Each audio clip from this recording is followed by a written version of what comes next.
Very good afternoon to all of you. Chairperson for the program today, Chairman and all members of the Blessed Bonding, our pastor from Konyak Baptist Church, Dimapur, our team speaker, our lovely little children here, and everyone else present here. Thank you all for this time. I'm truly honored to be here amongst you all. I want to start off by first of all congratulating Blessed Bonding on your second foundation day. And I would like to take this opportunity to commend and applaud the efforts, the vision, and the foresight of those of you who have come together and sown the seeds of this organization. And I pray that the Lord Almighty will continue to bless Blessed Bonding and use your organization to impact our society in very meaningful ways. Like I said, I want to thank you all for this very exquisite pleasure to be here amongst you all. I am deeply humbled that you considered me worthy to come and be a part of your celebration. However, I must also admit at the very outset that I feel a bit inadequate standing here because I neither have the academic expertise like our team speaker here, nor do I have the first-hand experience of any of you. Nevertheless, I believe that I am here in the midst of very special individuals and extraordinary parents. And you will understand if I fail because you have been so understanding with your children. You have done extraordinary work with your children. And so any inadequacy on my part will also be overlooked and forgiven by all of you. Okay, right. So let us take it this way. Since the creation of man, starting with Adam and Eve, I don't think there have been any parent who has said like that parenting is easy, right? We can all place bets and place our necks on the guillotine and bet on that. And I think with special parents and with parents like you who have special child with special needs, I think the task is even more challenging. You have so many unique challenges that ordinary parents like me, we cannot even comprehend. And I'm sure that you have, on occasions, so many fears.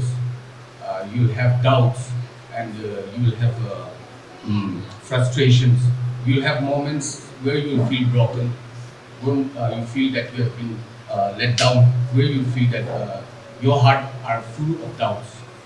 But at the same time, I'm also equally certain that you also have your moments of very deep pride in your children and joys which are so unique to only you, which ordinary parents like us cannot experience.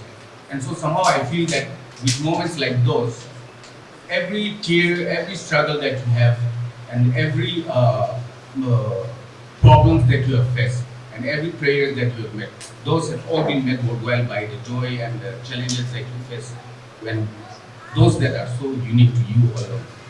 So we all know that each and every child is defined by their potential, and and we as our parents, it is our duty to help our children achieve those potentials and the goals. So while some of the children are, inherently and if I may use the word, destined to achieve those goals and those potentials with relative ease. Many of you and many of our children, they have to go through a lot of trials and tribulations. But differences in our journey aside, we must also remember that we, and you especially, are your children's greatest advocates for their rights, for their education, and for their dignity also. And so we have to ensure that each and every child here, they get the opportunity, the understanding, and the chance to shine, to excel, just like any other child in your family, in the schools, in your church, or in your neighborhoods.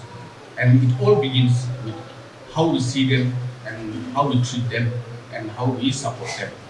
Like many of you, I believe that our families, these families cannot be left alone to walk this path. You cannot walk this path alone. You need a lot of support, institutional support, state support, and interventions which are very crucial our schools, our hospitals, our health institutions, services, and community. We must stand together shoulder to shoulder with each and every one of you and give our support in any way that is possible from our side. Uh, Policies and laws, that will become cornerstones for building systems that are inclusive, supportive, and accessible to every child must be framed, regulated, and legislated. Our laws must become a reflection of the society that we hope to strive for. A very just and equitable society where every child, woman, and man is valued and celebrated and can live a more independent life irrespective of his or her disabilities or abilities. And so to that end, we must strive that every successive policy decision is a progression towards that direction. And I think that is where an organization like the Blessed Women comes into the picture. Because, in our state, we see that support and advocacy is very minimal. And so an organization like Blessed Bonding can become not only a support network for each of you, but it can also be an active channel for advocating and pushing for various models of institutional supports that have been developed globally. You know the details, but let me just point out one or two of them. Models like the early intervention program, or the inclusive education models, or community-based rehabilitation. And many others are there which I believe you are more aware of than I am.